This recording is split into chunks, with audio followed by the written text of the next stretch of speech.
Smart Camera FHV7 How-to video. How to replace the dirty light cover or the optical filter. Unscrew with the included hexagonal wrench and remove the light cover.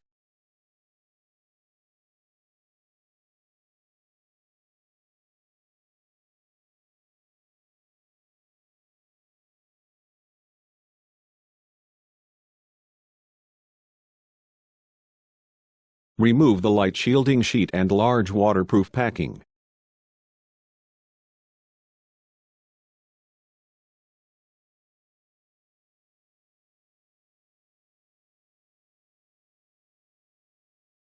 Attach the new waterproof packing. Always replace the waterproof packing when a module is removed. Place it along the groove and make sure there are no twists.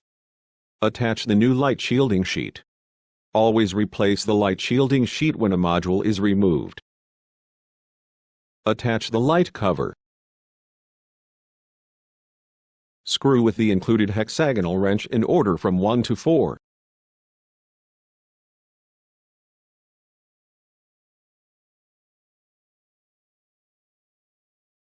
Mounting is now complete.